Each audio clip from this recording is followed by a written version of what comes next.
Right now, let me introduce session number 5, Building Better Bridges to Policymakers and the Public. A panel of policymakers, think tank executives, and communication and marketing experts will explore how think tanks can increase the reach and impact of their policy research with new and innovative approaches to how information and ideas are produced and disseminated. It is also intended to explore issues such as making the value-added proposition for why think tanks matter to governments, strategies for increasing utilization of policy research and legislative support for policy research and think tanks, creating a legal, financial support framework for think tanks' work, and why the private sector may be interested to support think tanks. May I please welcome the following panelists to the stage, and please take your seats under your names that will appear in a bit on the screen. Jean Hagimejer, the Vice President, Center for Social Economic Research from Poland. Hussein Nadeem, Executive Director, Islamabad Policy Research Institute from Pakistan. Andrei Kortunov, Director General, Russian International Affairs Council from Russia. Tomiko Ichikawa, Director General, Japan Institute International Affairs from Japan, obviously. Tuqa Nusayrat, Director, Strategy, Operations and Finance, Middle East Programs, Atlantic Council, the United States of America. And our chair of the session is going to be Mr. Nicholas Veron, the Senior Fellow, Bruegel Peterson Institute for International Economics, European Union. I believe that the other panelists are going to be with you online, if I'm not mistaken, Mr. Nicholas. And well, I was told so, but let's see. Okay, hopefully, let's see. Thank you very much. The time starts now. Good luck. Thanks very much. And we have instructions from above, from Jim McGann. Sorry, let me take this. We have instructions from Jim that this panel should be particularly conversational, so I will try to do my best to enforce his will. So I will ask the panelists to go for a very quick first round just to present their organization so that we know better where they speak from, and then we'll go into the substance. Maybe starting with you, Hussein. Thank you very much. I'd like to start off by extending my condolences to Jim's family and friends that are here. I'd also like to thank Derasat and TTC-SP for still hosting the event and honoring the legacy of Jim. With that, just a little bit introduction on what I do and what I do with. I am the Executive Director of Islamabad Policy Research Institute. We are based at the Prime Minister's Office, National Security Division. So a lot of our work is national security and governance. I joined just last year in August 2020 at the peak of COVID crisis. Part of the reason was because there was a simple question that was asked: should we continue with the organization or shall we shut it down? Because the organization, the think tank, was very traditional. The offices were locked up, you couldn't host the event, so there was no way we could actually do the think tank work. So I was hired at the IPRI with the undertaking that I was supposed to undertake reforms. And I will talk in more detail about those reforms when you go on that. But we have essentially 3 jobs. One is that we provide actionable policy input to the national security establishment based on data and evidence. The second thing is that under the reforms, we now help the national security establishment and the government to allow digital transformation of other arms of the state. And the last thing we do is essentially the strategic communications, where we try to build bridges between the government, the national security, within the government and outside of the government, with academia and with the policy think tanks. Thank you. Jan? I work at CASE, Center for Social and Economic Research in Warsaw, Poland. We're a relatively small think tank. We have around 20 people altogether, but we also have an extensive network of experts that cooperate with us since a long time and in various areas. We specialize in, on the economic side, we specialize in fiscal policy and international trade. But in terms of more of a social dimension, we also look at the labor markets, but also digitization and as well as environment. So it's quite a broad spectrum of topics. We mainly work with the European clients, European Commission and the European Parliament, also participate in academic grants. And we are sort of well embedded in the European ecosystem of think tanks. Thank you. And now I see Ichikawa-san on the screen. Tomiko, if you can similarly tell us a little bit about GIIA. Yes, thank you very much. First of all, let me join the other previous speakers in expressing our condolences to Jim's family and TTCSP colleagues, and also in expressing our gratitude to Jim, who has really done so much for the global think tank community. I am Director General at the Japan Institute of International Affairs. Our institute was founded in 1959, so it has more than 60 years of history.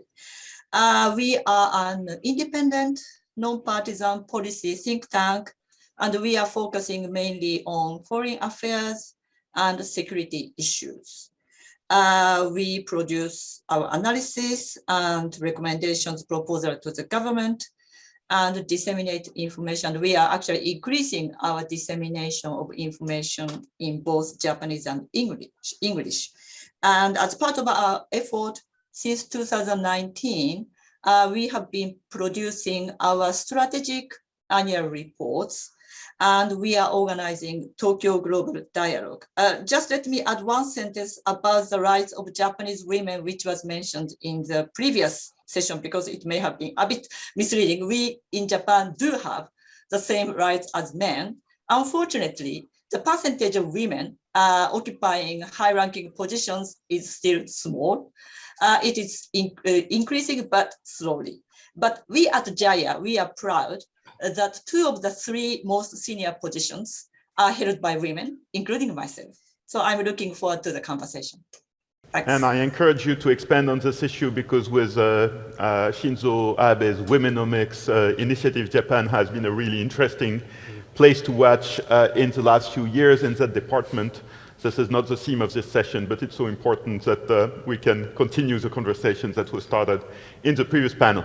Andre, you're also joining us virtually from Moscow. Thank you, Nicholas. First of all, let me second everything that has been said here about Jim McCain. I think that he was really the driving force behind our movement, and our meeting today here wouldn't be possible without his commitment, his enthusiasm, and his patience. I think that right now we're like orphans in this network of global think tanks, and it would be very difficult to overcome this deficit of leadership which he left behind. But definitely we are very grateful for what he has done to the community, and I think that we should try to preserve his legacy to the extent possible. Let me say that I'm leading the Russian International Affairs Council, which is a relatively new think tank. We were launched about 10 years ago. And the idea behind our institute was to create a user-friendly interface between academia on the one hand and decision makers on the other. We work primarily in the field of international relations, foreign policy, and national security. Though the head of our board of trustees is Russian Foreign Minister Sergei Lavrov, who succeeded academician Yevgeny Primakov, but legally speaking, we are an independent NGO. We have our own board and our own decision-making process. We work through various projects quite often together with our international partners, and some of the partners I'm happy to see in this room. We publish a lot of reports and occasional papers and policy briefs, and one of our functions is also to enlighten the Russian public about international affairs. And under quite challenging political circumstances of today, it is not an easy task, but I'm very glad that I have a chance to participate in this panel, and I'm looking forward to a very productive and candid discussion on the role of think tanks and their institutional development. Thank you. Thanks very much. Tuka. Thank you. And I want to also echo the thanks for Dirasat for organizing this really well-organized conference, and to TTCSP for all the hardworking volunteers. And just to touch on some of the diversity issues that we were talking about in the last panel, I don't know if some people know that the students that are interns with TTSP are volunteers. They're unpaid. And one of the most important things that I think think tanks need to take a bigger role in is making sure that our interns are paid. So I want to make sure that we echo that and we give them a round of applause. They deserve to be recognized.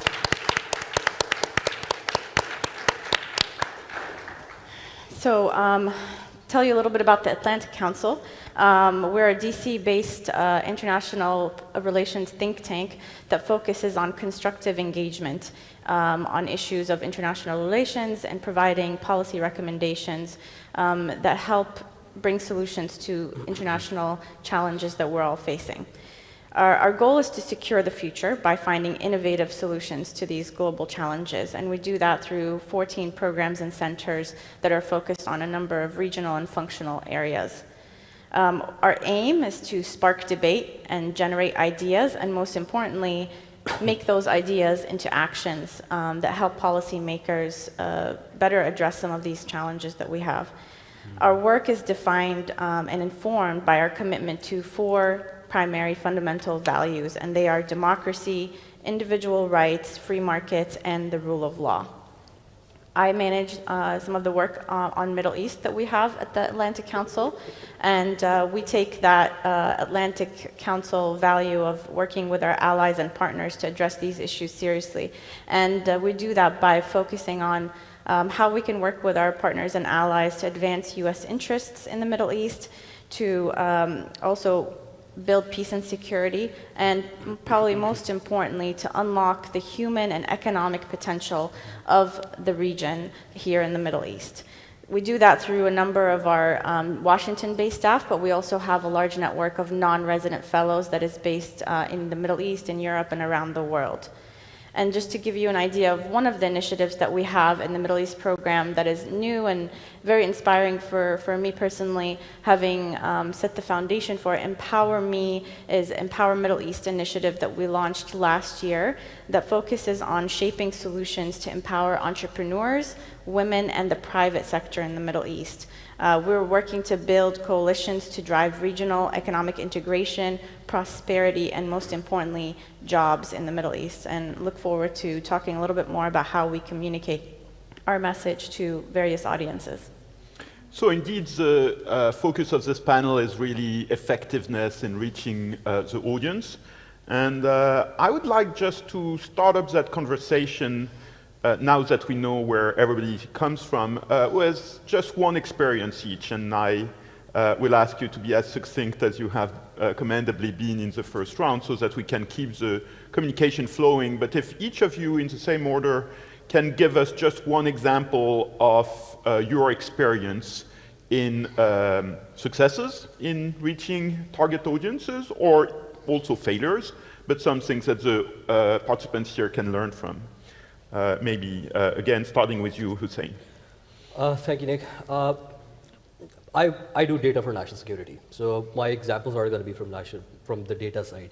I want to get 3 data sets, which I think are very important right now. One data set is in 1999. I'll give the example of Pakistan. Pakistan only had one state-run broadcaster, 9 p.m. bulletin. After that, nothing till next day. Fast forward 2009, we had 150 to 200 private broadcasters. Fast forward 2019, now we have 140 million individual broadcasters on Twitter, Facebook, who are essentially churning out narrative. The monopoly of state on narratives is gone.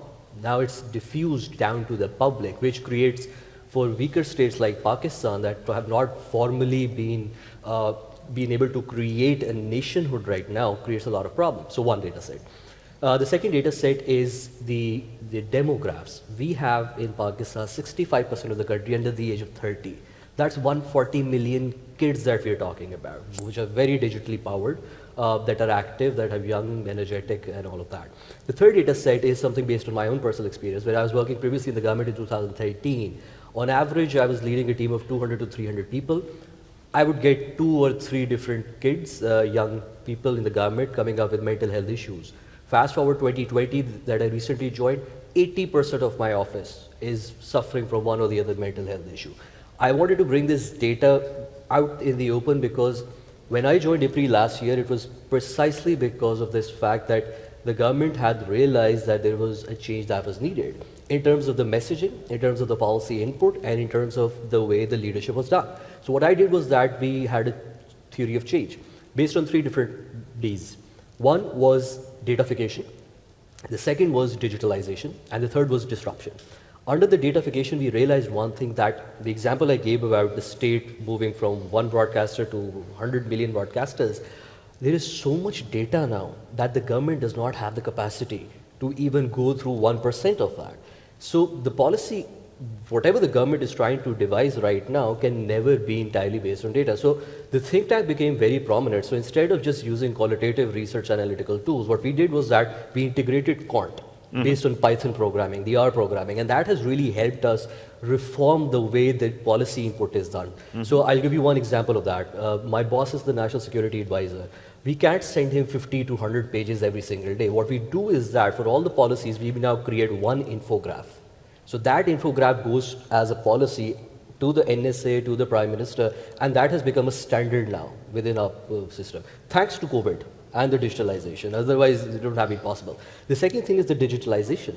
Now, I continue to say this thing in my government, and I'll say this thing over here as well. You can't run foreign policy or the security policy on press release. The press release, the days of press releases is gone.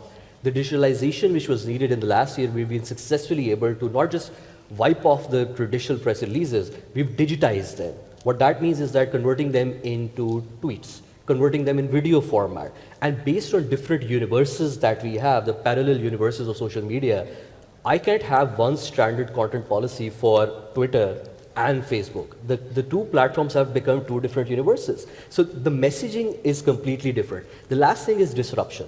So for me, the bigger goal was, if I need to do data, if I need to do the digitalization, do I go about training the already integrated people who have in the government for the last 20 to 30 years? It would take me forever to do that. So the best possible way was to disrupt the HR. I believe in one thing, that if you want to change any organization, change its HR. So I brought in young people, a lot of young people. If you open our website, you'll see loads of young people in our, and women as well, and minorities. So that allowed us to do one very important thing, easy adaptability towards technology. And when that happened, my job was a lot easier. But again, from that perspective, I've given a couple of examples. We really need to know what our audience is. As a think tank, I know I have 2 audiences. One is the national security establishment, which requires our intellectual input. The other audience is this growing young population that wants to understand why Pakistan has a Kashmir policy in this way. Or the other audience that wants to know what is going on in Afghanistan. So that allows us to then change the messaging based on the format. So a middle income society in Pakistan, the younger lot, is not present on Twitter. That's the English speaking elite. The middle income is on TikTok. How do I change the thick, dense academic policy into TikTok? That's an art which I have not understood yet. I have tons of follow-up questions, but I want first to hear from the other panelists. Jan. So actually, I would a little bit follow up on the previous speaker. Yeah, I mean there is a chaos of information, in fact. But in fact, what's happening, in particular in Central and Eastern Europe during the COVID era, is actually something that is sort of unprecedented for many years, which is an attempt to somehow monopolize the information by the state. And that includes both the information about the disease itself, the statistics, and also other events that happen in the country, including the refugee crisis that we currently face. You mean the refugees on the Belarus border? Yeah, the right? Belarus border. Yeah, exactly. So in fact, in my opinion, the role of think tanks is actually to participate in the reversal of this trend and then providing data. But as far as I mean, we're a think tank that specializes in economic policy, so this is not our area of specialization. But what we did during the COVID was another sort of, so to say, closing the gap in the information. During the first waves of the COVID, there was a complete lack of high-frequency labor market data. So, in fact, the society in Poland was not really informed about what's happening, what are the real effects of the COVID on the economy, and we actually had two different endeavors here. One was our own survey that was done in a over the modern tools, over the internet, with a relatively large response base on the actual situation of the employees, on the opportunities of finding a job, the whole process of searching jobs, which was done in a much higher frequency than the official data, and it wouldn't be possible without the cooperation between the different think tanks in Poland that would basically provide this sort of support, the financial support as well. And so that was also an example of the kind of partnership we were debating yesterday, right? Exactly, yes. Mm-hmm. I think these sort of partnerships are very important, both for the actual gathering and processing of data, because we can share expertise, but also in terms of dissemination. So I mean, if one think tank does, let's say, publish something on its Twitter account, you've got a network of think tanks that retweet and also use other information channels to actually disseminate this. This is going to have a much higher reach than if you're doing it alone. So that's one of the examples where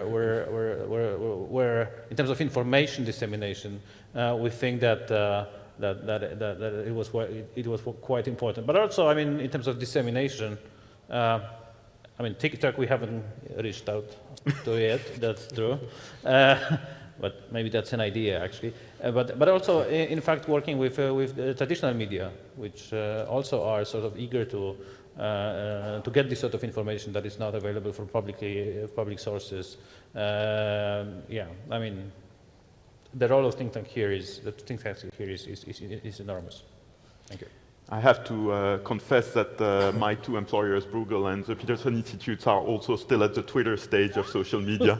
So we have to learn a lot from IPRI how we can get to the TikTok level. Tomiko. Yes, thank you. Actually, we are not at TikTok level yet either. We are trying to use, for the time being, the kind of traditional social media network like Facebook and Twitter. Our institute maybe does not use so much data or technology per se for our own research. It's more, we are a bit more kind of traditional type of institute. But what we have done, or rather the many Japanese organizations, research institute, academia, business had to do, was that Japan in general was rather slow in adapting to the virtual world. But COVID-19 changed everything. So we at JAIA, we were quick to go online. So all our events are now hosted online. Some of them are now, so we call it hybrid. We have some speakers at the facility, but most of the events, we do it still online. And we also changed the way of disseminating our research results, not completely changing, but in addition to the traditional reports, which are kind of more academic style and long, and maybe produced only once a year, we added new format of reports and comments, which are much easier to read, much shorter, which we post online, both in Japanese and English. And by moving on to online format for almost all our events, we realized we had been missing some important audience, not only internationally, but even in Japan. Because our institute is in Tokyo, many students in universities, not in Tokyo, but in the regions outside Tokyo, and many academia and business, who didn't have access to our events before, now can join very easily online So we are now expanding our kind of audience in such a way that we are covering really the whole Japan. And also for the events that we also use English, we are also expanding our international audience. Another thing is that because of the more and more interest in the relationship between economy and security, economic security aspect, we are also getting more and more contacts with, for example, small and medium-sized enterprises who do not have their own research branches, or companies in the other regions than Tokyo who haven't had any kind of contact before. So we are expanding our partnership, our audience, our customers in that way. It is quite unfortunate that we had COVID and I still have to do this online, but this online format opened so much opportunities for us that we decided that even after COVID, hopefully soon, when we can go back to the kind of usual type of event with audience on site, we decided to keep the online part, to keep it hybrid, so that we do not miss this new kind of audience and the new kind of partners that we discovered through this difficult period. Maybe I'll stop here. Thanks. Andre? Thank you, Nick. We are not TikTokers either, but we use Telegram quite frequently, and I think it's an important medium that can deliver our message to select audiences. But let me just share very briefly my experience in what you should do if you want to get heard, if not listened to. I think that 4 experiences are of particular importance here. First of all, you have to select your fights very carefully. And there are issues on which it is very difficult to affect the government from the outside. Since we are here in the Middle East, let me give you an example of Syria. If I were to come with a great plan on how to reconcile the positions of Syrian Kurds on the one hand and Damascus on the other hand, the odds are that they wouldn't listen to me. They would say, okay, who are you to tell us what we should do in order to broker a deal between Kurds and Bashar Assad? Do you have your own intelligence network in the region? Do you have any particular sources of information which we do not have? So the odds are that they wouldn't listen.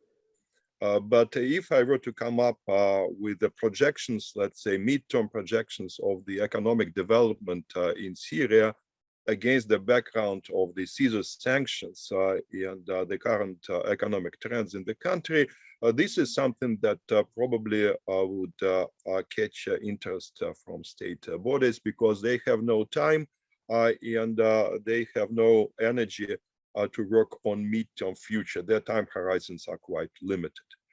My second point would be that timing is critically important. You have to get to your counterparts within state agencies in the right moment. And again, let me give you one example. Today, President Putin and President Biden have the online summit meeting. And it's clear that bureaucracies on both sides are looking for deliverables. They are looking for something that they can present to their leaders, and hopefully their leaders might agree at least on something, given the current quite tense relations between Washington and Moscow. So if you are able to submit interesting ideas exactly when the demand side might be looking for these ideas, you can hit the jackpot. It doesn't happen often, but it happens from time to time. My third point is, of course, about the format. And it's already a kind of a general platitude to say that bureaucrats do not read long papers. But it's not just about the length of the paper that you submit. It's also about the language. Because the language that is used within bureaucratic institutions is very different from the language which is used in academia. And our goal, I think, should be to convert the academic narrative into something that bureaucrats can consume and digest. And this is not easy. That requires certain skills and certain experience. And finally, the entry point. Who is your interlocutor within the state machinery? Sometimes they believe that the higher you get, the better it is. And if you get your paper to the desk of minister or deputy prime minister or even president, that's really the way to do it. My experience suggests that it's much more nuanced. Sometimes a mid-level entry point might serve your cause better than high level. It really depends on a political situation and on personal relations that you might enjoy. Finally, let me say that it's important to keep a balance between access and autonomy. On the one hand, we all need access. We want to have insiders information that we can get from state bodies. But on the other hand, we want to keep our autonomy. And in order to keep our autonomy, we should be in a position to be very critical of what states are doing, what bureaucrats are performing. So this balance is very delicate, and I don't think that there is an ideal solution to this balance, but I just want to emphasize that the balance is really important. Thank you. Thank you. Tuka? Thank you. I think I want to echo some, but I also want to say that initially when we think about how we communicate our message, we have to think about who our audience is. For us as a US-based think tank, our primary audience is US policymakers, followed by MENA region as the Middle East program and European policymakers, the broader policy community, and then the general public. So each of those, like some people mentioned, has their own priority and their own way of consuming the information that we put out. One way that I want to touch on is social media. So coincidentally, we as the Middle East program hired a communications coordinator about a month before COVID, not realizing what was coming down the road. It turned out to be a very important investment in our work, and we can barely keep up even with a full-time communications coordinator. But one of the ways that we've explored is talking about different platforms like TikTok. For us, LinkedIn has been very useful. It's a very focused and engaged community there. So while we have a bigger reach on Twitter, our engagement rates are much higher on LinkedIn. We have a very focused audience there that is, ready and willing to consume policy recommendations. So exploring, not everyone has the resources to spread themselves across all of social media platforms. Every day there's a new one and you have to learn the ropes. So choosing which one to invest in is important. And then see which one works for your audience. Another way is podcasts. So we went into podcasts through the Empower Me initiative. We launched Empower Me Conversations. Check it out on your podcast platform. And we decided to interview entrepreneurs from the Middle East and business leaders to talk about some of the challenges they face, what are the issues that they're running into, and how we can inspire more entrepreneurship in the region. It's been very popular, and it's been a way for us to connect with audiences in the Middle East, whereas events and publications may not have been as accessible or interesting. And interestingly enough, podcasts are, audible media, but we've been recording those interviews and putting them on YouTube, and we've gotten a lot more views on YouTube. So that's one way of using the same content, but on different platforms and in different ways to get unique audiences from each one. So that's just one of our experiments. Thanks to all of you for your fantastic time discipline and, of course, for your insights. I already learned a lot.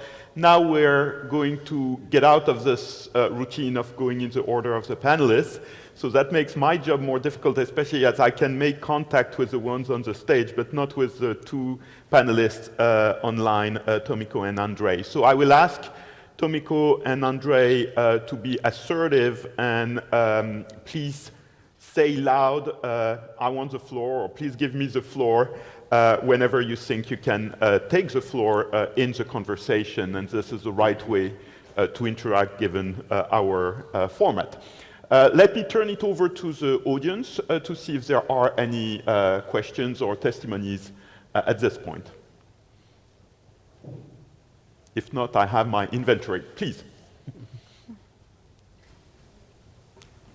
Thank you very much for the interesting presentations and for sharing your experiences. My comment and question is related to the communications experiences which were just shared. My think tank has also, for example, implemented a podcast a couple of years ago, and we have recorded a big number of episodes. We have been quite active in both, finding good experts, interesting personalities with whom to have conversations.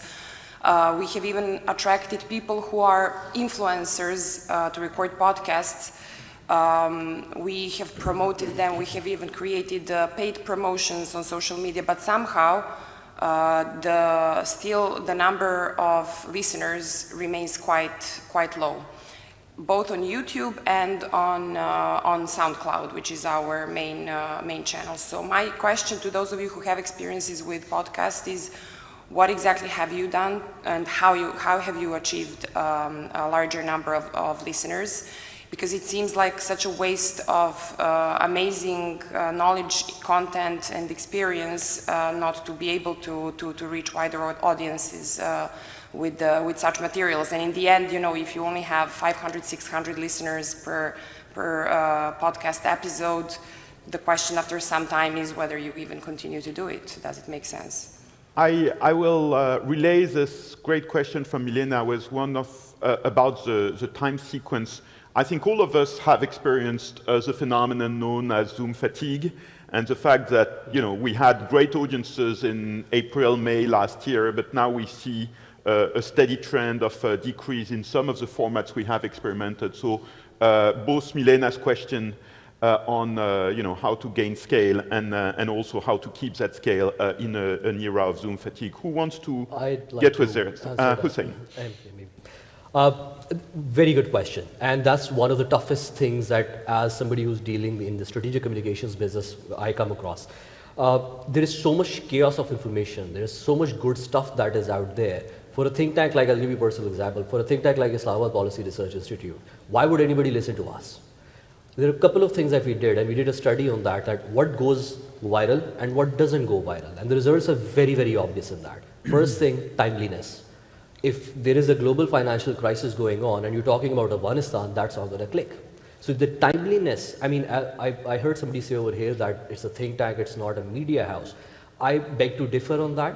We are a think tank, but we have to operate at the speed of the media house at times because of the communications wing we have. So the first important thing is the timeliness. If I produce anything which is on Afghanistan and I give it, in September, if I produced anything on Afghanistan, if you go and look at our page, it was going in millions. Anything else apart from Afghanistan, there was no appetite of that. So that's one important thing. The second important thing is the technical part. In the technical part, you need to be very, very sure what platform requires what type of content. Now, Twitter is not a video platform, which is not good for videos. So if you post anything on Twitter related to a video content, it will not click. Facebook, however, is a good video platform. The YouTube is a video platform. So if you try to do mix and match and have one content across the board, it's not going to work out. So you need a dedicated content strategy for each platform that's going to work out. So you really need to know those two things. The third thing, which I think is personally very important, is if you're scrolling down, and we've done a lot of science on this and a lot of research projects, if anybody is using phone, and let's be honest, everything is on the phone right now. I'm not even talking about the desktops. For our think tank, nothing gets produced which does not fit on the phone format. So nothing apart from that. So my question is, if I'm using my thumb and scrolling down, where will I stop? So we did an experiment with 12 sample size and asked people where did it stop. The first important thing that we learned out of that was the image attached to your podcast. So if the image has the right colors, don't ever use orange. Orange is not the color that you want to use. 92% of the people in the survey said they don't like orange, so they would get repulsive. So what color you use, what type of image that is there. The second technical part is the way you develop the caption. For those that are new to probably social media, you really need to know what is the title of your product. So if you develop a sensational title, that may or may not work. A boring title will never work. Nobody's going to stop at that. And the last thing is really the audience. So you may have only 500 views, but if out of those 500 views, there are over 200 policymakers in UK Parliament or the European Parliament, your job is done. So it doesn't matter. So I have 1 million views in some of the videos we produce, and a lot of those views are bots. So not even real actors, you just get paid promotion done and that's sorted. So I'm not too big on the social media numbers and I would not worry too much about it. But at the same time, I need to know my methodology is right on spot with the color coding, with the image, with the titling. So as long as that's there, the 500 views are good views, and then the aging process. So let it age. That's right, and I think what you said about it's not only a numbers game is very important. Quality of those numbers. And at times even email can be useful to reach the old-fashioned guys Yes. who you really want to read and who still read their emails. Tuka. Yeah, let me start with podcasts. I echo a lot of what you said, is that it depends on the quality of the people listening. And so even if we just have 1,500 followers on a LinkedIn page, if 20 of those are, serious policymakers versus 2,000 or 10,000 on Twitter, there's a difference. So in terms of podcasts, it's a huge financial and human resource investment to record them. So I would say be strategic. If there is an important audience there, to definitely pour some of that investment in. But we know with social media networks now, every day there's a new algorithm and there's a new benchmark, and you have to pay for ads. So with think tanks, a lot of the funding is limited. So if you want to make sure that you're putting the content out there, when you're applying for grants, when you're applying for funding, definitely have a line for communications. There's no way to do any of this work without funding for communications. So you have to invest in that. On the publication side, I also want to comment about the media, keeping up with the media versus think tanks. I agree, we have to stop and think and analyze, but we miss opportunities if there's breaking news or current events that we're not commenting on. And so we've utilized a couple of different formats that we've come up with in the COVID period. One is an email called Fast Thinking. And so if there's breaking news, we tap 2 to 3 of our experts, ask them for 2 to 3 lines of commentary, and push that email out to our audience just to get a quick response. Somebody sees the headline, what do they make of it? We're contextualizing it for them, but we're also making sure that if we have anything in our back pocket, that reports that we've done on any relevance to that breaking news, we make sure that people see that content. So yes, we're giving you 1 to 2 lines of context, but here, read this longer report that we put out 6 months ago. We just can't keep up with, we want to make sure that the investment we make in these long reports, we put a lot of time in editing and procuring these reports. We can't just, share them one time. And so you have to make sure that when the right time comes, you're pushing that content out again. Right. And just one more point on Zoom fatigue. All of us are just, the audience and the platform is saturated with events right now. Initially, we were all attending, and now we have so many on our calendar, we barely keep up. You have to, I think, at this point, make, hybrid is definitely the future. We've invested in changing our event space to make sure that when we engage with our audience, it's much more interactive. So our studio is more like a newsroom, and utilize tools. Now Zoom has polling features, for example, where you can poll your audiences, and sometimes branding those events in a series. We released something called AC Front Page. This is an event where we have a fireside kind of chat between one of our senior level staffers and experts with a head of a government or a head of state. And so when people hear about AC Front Page, they know it's going to be a high level official. And so you have that branding attached to it. People will pay attention. It's not just another Zoom event. So you have to diversify. We've talked a lot about platforms. There was a phenomenon in the recent time, which was Clubhouse. I want to do a rapid fire round of questioning of all our speakers. Just a yes/no question. Is Clubhouse a big deal? Yes, no. Hussein? Not anymore. Not anymore, yeah. No. Tomiko and Andre? Not in our kind of job directly. I think it's over. It's over, So yeah. that seems pretty conclusive.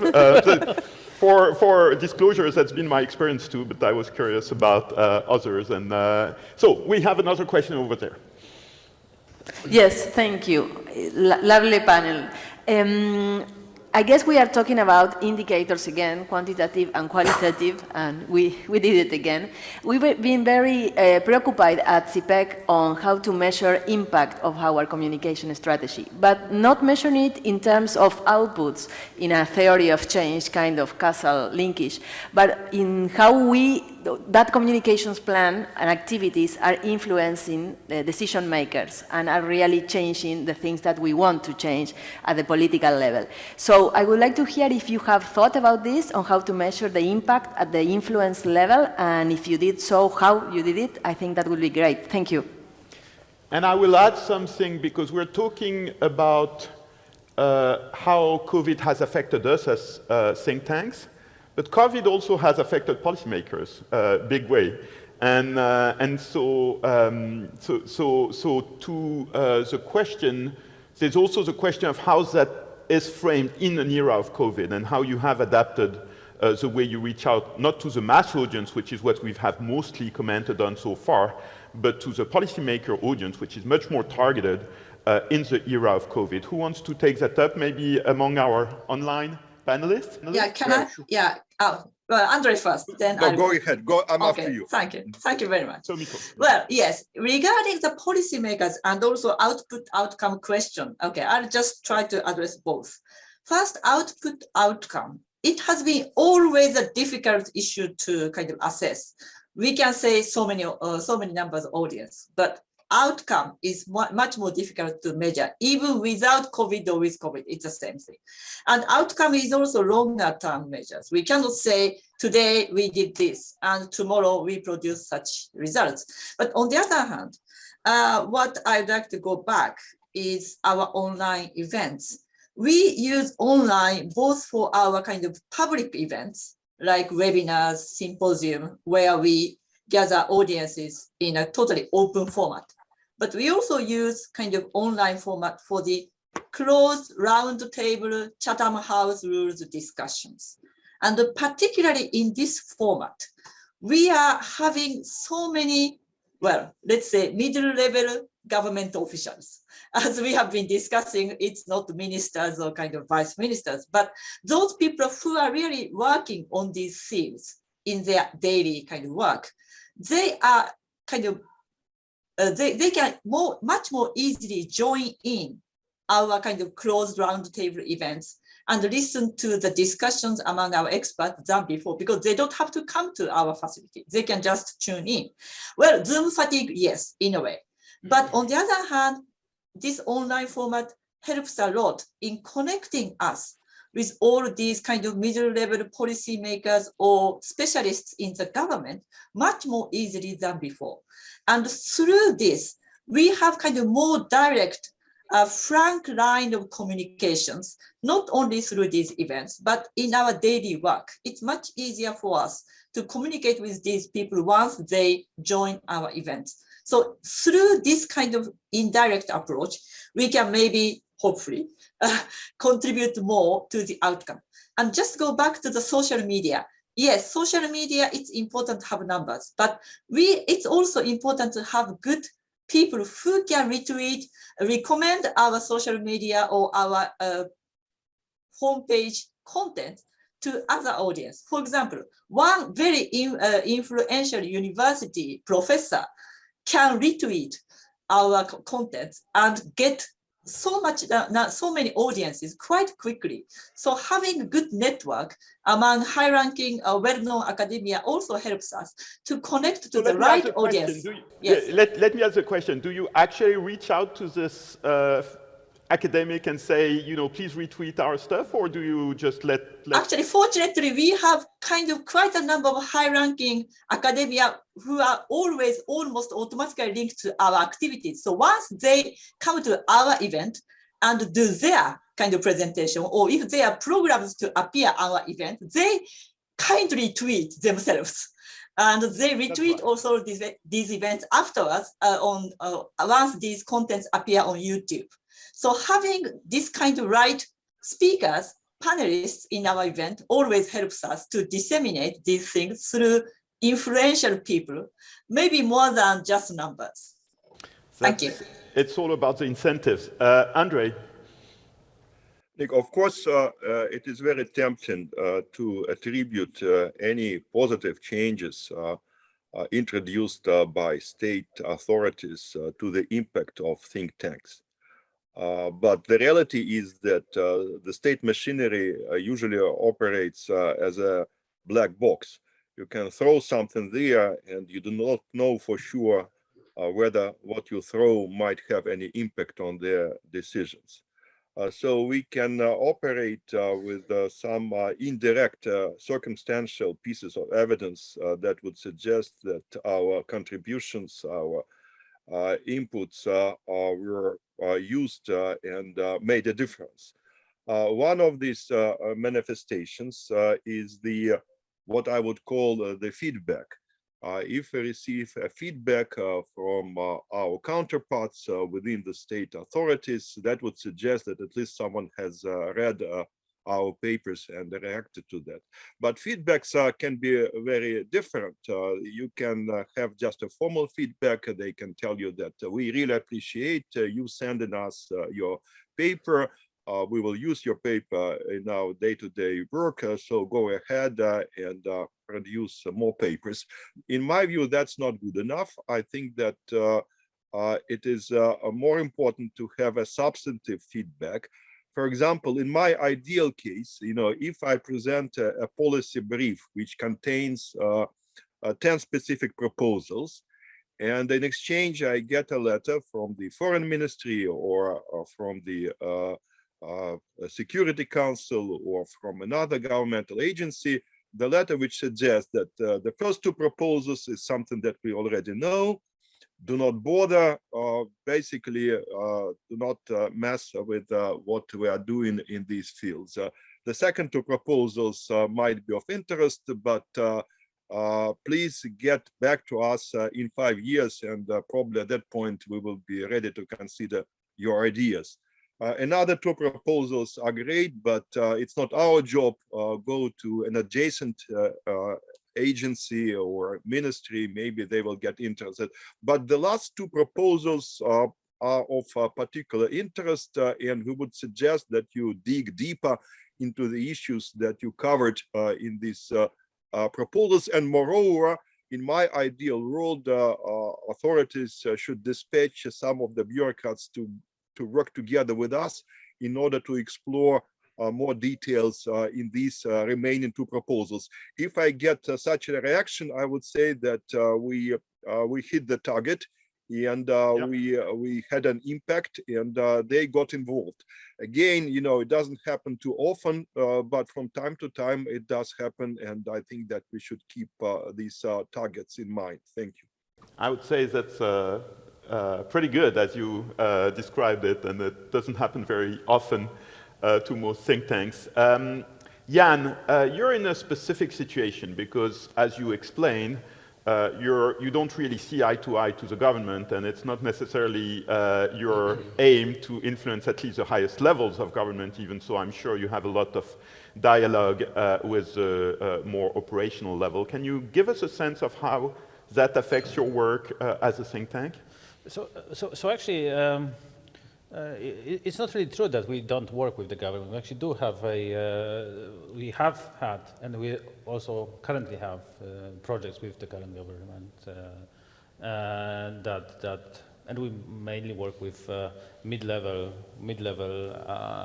people in the government who've been working there for many years, and they are sort of independent from the actual political cycle, right? So that's so of course we do work with the government, but I just wanted to go back to the idea of the impact.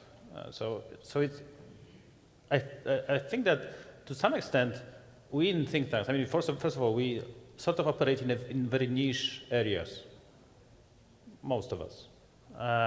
So it's no wonder that we're not getting popular traction over the social media and so on, because I mean our observers, our followers are also in the same bubble that we are. So I would say that 500 and 600 people that watched my podcast or listened to my podcast is already a substantial number.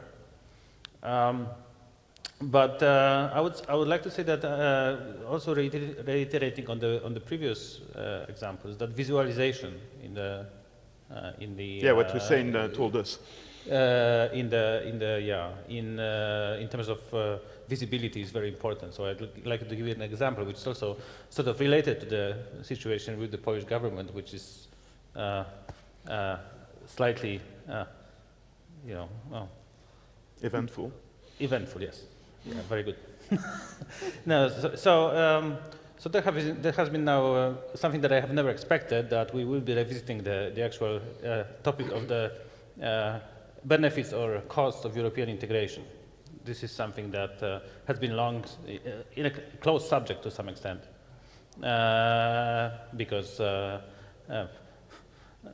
everybody sort of believed that European integration is something that's, of course, beneficial, but now the government is revisiting it, and there have been voices that saying that maybe it's not that beneficial after all.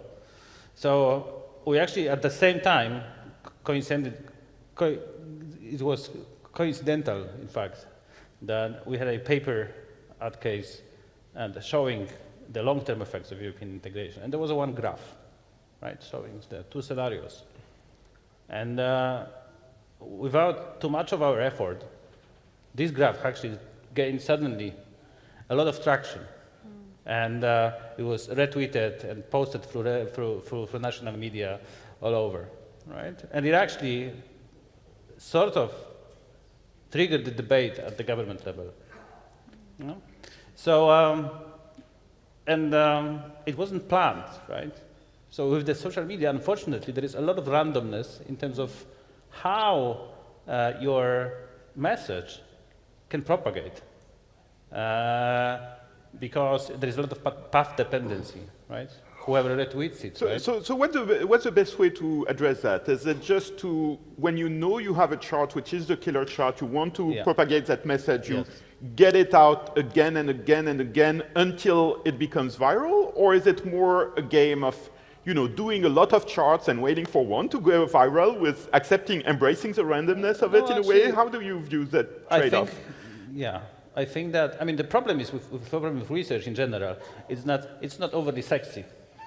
In terms of what you show. I find it sexy. Oh yeah, but we are also nerds. Nerds. Exactly. That's I didn't want to say that, but yeah.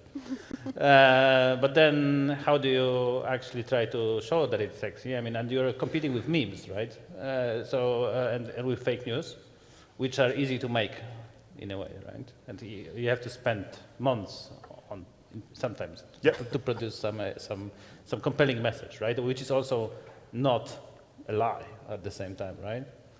So I would say that when you're a researcher, you don't think that much about the visualization. What I'm saying is that you should, right? Mm-hmm. And that's just the message. And that's going to go not only for the popular public, but also for your traction in the among the policymakers. Time flies. I'm looking at the Master of Ceremonies has left. I don't know if we have a few more minutes or if we end at 12:45 sharp. Somebody let me know, please. But in the meantime, I want to give another opportunity for questions from the audience, and then we'll come back to you, Hussein, if there are any questions. Yes, please. Thank you very much. This has been an extraordinarily interesting session. I personally think we can all learn from one another. I just wanted to throw in a question here. For think tanks to be relevant, would you agree that research is really too important a matter to be left to researchers alone? As we say, war is too important a matter to be left to the generals alone. So do we take the view, in your view, that research should not be airy-fairy? It should not be isolated from matters that are of direct interest to either the government or to civil society or to industry or to the nation at large. And would you consider defining topics in consultation with multiple stakeholders to start with, so that you stay on course. You're on the fairway as far as your work is concerned, and you don't get into the rough at all, where you might then have to imagine whether your work is relevant or not. So I personally think, from our own experience, that that's a very good way of going about the selection of topics. You stay on that narrow course, which is of great relevance to everybody around. Secondly, you could perhaps... sorry to interrupt. My understanding of why we are in the think tank business and not in academia is precisely that we want to engage with problems that are relevant to society. Otherwise, we would be in universities. So in a way, there's a self-selection issue at play here that kind of positively answers your first question. Or did I get the question wrong? No, you got it right. Would you also consider training people so that they all become your stakeholders? So basically, you reach out to people at various levels in government, in the armed forces, in civil society, and create modules where they become your stakeholders, and then they convey your messages also. That's right. Hussein. Thank you. I'm going to dovetail the impact and the research question that you've asked. I think those are some very important questions. I think about impact a lot because part of our datafication reforms policy was how, as a think tank, we can actually gradually test what is working and what isn't working. Part of the reason is because of our placement. We're not Brookings, we're not Wilson Center or the Atlantic Council. That doesn't really have to think about its credibility. A smaller country, a smaller think tank has much harder job to do. We have to be better. We have to be more creative. We have to look at the impact. We have to look at the data. So when I talk about the impact is essentially across multiple folds. One impact is essentially, and there are funny stories related to the impact as well. To me, the impact is, it's very easy to gauge on the digital side. If my product gets bounced back at me through a WhatsApp group or a WhatsApp forward message, I know the product has gone viral. Or if my product has gone viral and it's trending, which twice during the Afghanistan crisis it did, impact. Then you have the numbers as well. When we started off in the August 2020, the reforms agenda, IPRI had a total of 30,000 views across all platforms. Right now, as we stand 1 year later, IPRI has over 3 million views across all platforms. Our products are being tweeted by the Prime Minister, by the National Security Advisor, by the foreign think tanks, and anywhere you can possibly imagine. But the outcome part now, what is the outcome? And there are very interesting stories around that as well. During the peak of Afghanistan crisis I think in July 30th, we produced an infograph which essentially showed where the Taliban was gaining control. Unfortunately, my graphic designer missed out the Pami region from the Afghanistan map.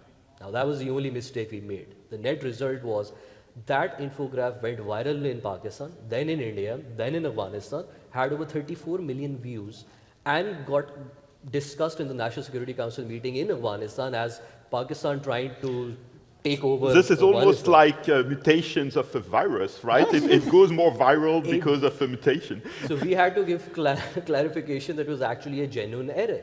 But it caused a National Security Council meeting in Afghanistan, and we officially as a government had to respond to that. So the impact, there are multiple ways to gauge that. Some so were you congratulated for the mistake or punished for it? I barely survived my job. But the fact is that the digital can go in any direction. Exactly. One little mistake can cause a very different understanding of things. So that's one part. Now the research part. I think I have a very strong opinion when it comes to the research part in the digital world. Part of the reason is research for what? And for what end? Are we doing research for the sake of research? Or is there a purpose led to the research? Again, that is entirely dependent on the nature of your think tank. Our work in the national security side, we don't have the luxury to do research on areas where we don't have the national priority. Our national priorities are very simple. In the last 1 year, we've done nothing apart from Afghanistan. So that's been, the Kashmir is very important priority for us. The local domestic militancy and all of that is very important. So our research is action-based. So our research is not 40-page reports or anything. It is absolutely on point, sometimes even half-pagers, which goes to the Prime Minister and decisions are taking directly. So where we are placed, because the government, because of the chaos in the data, there is no, I mean, right. Allow me to say this thing, but the strategic policy making is dead. There is no such thing as strategic policy making.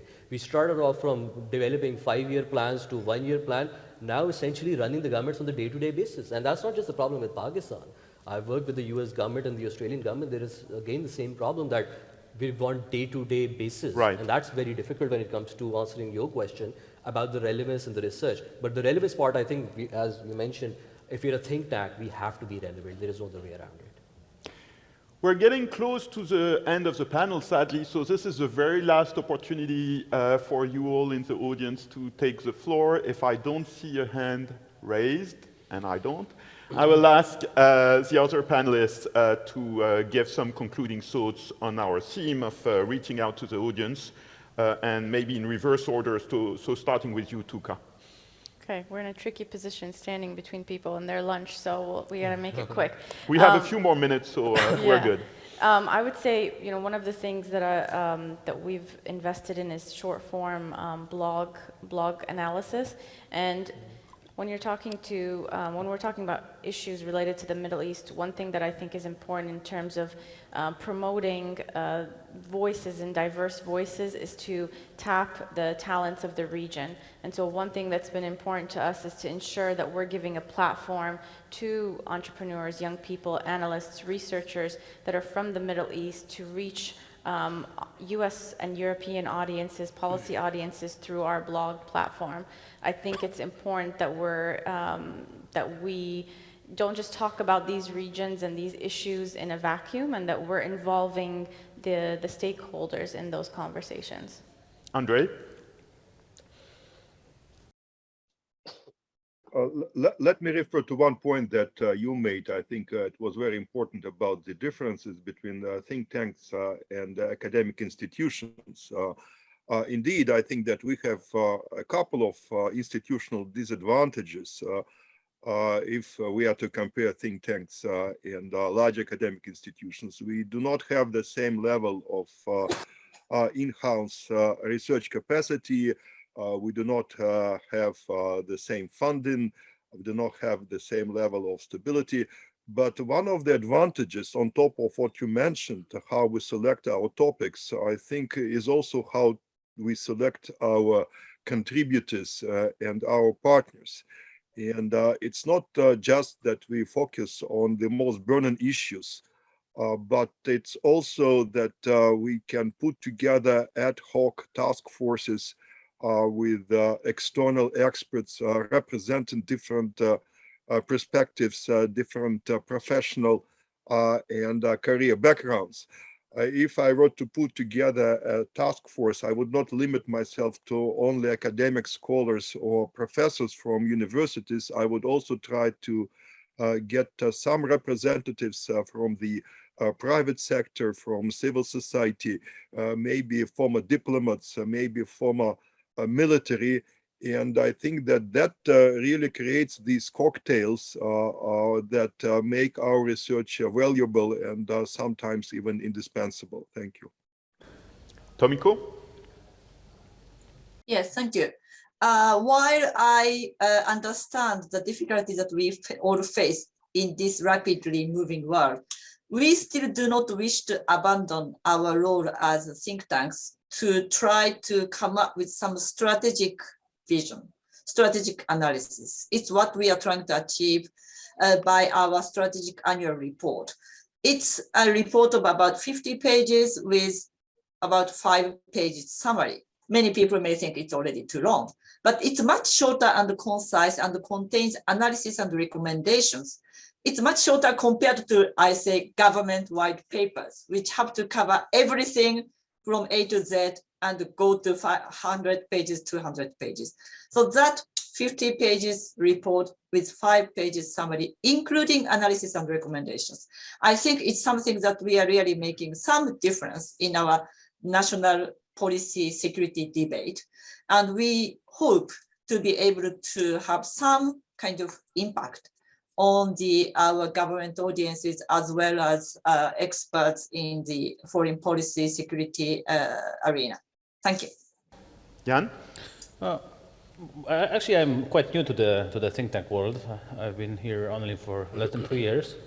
My background is academia and central banking. And I must say that when I came to my organization, I sort of was surprised how flexible it is in terms of ability to adapt to new topics and how big of a range of experts it can mobilize in a short time. So I think that, I also understood that many think tanks work in exactly the same way. And I think that that's the big advantage, and that needs to be used together with some efficient communication strategy. And I think that before COVID, this part of the think tank activity was a little bit overlooked, and this is actually something that we should focus quite a lot from now on. And I would say that communication strategy should be one of the core activities of the actual think tank, not a sort of a side project that is going on as we go along with our main activities, because these communication activities are in fact something that's going to provide our visibility and our work. I mean, the work opportunities for the future. So that's clearly a very important part. And this point about communication being central and not peripheral to think tank strategy, yeah, I think is very much in the spirit of Jim again, so a very apt way to conclude this panel. Many thanks to Tomiko and Andrei for joining remotely and accommodating the awkwardness of the format. Many thanks to our three panelists for coming all the way to Bahrain, and I give you back the floor. Thank you very much. Testing. Thank you very much for that. So thank you, Nicholas, for concluding the fifth session, Building Better Bridges to Policymakers and the Public.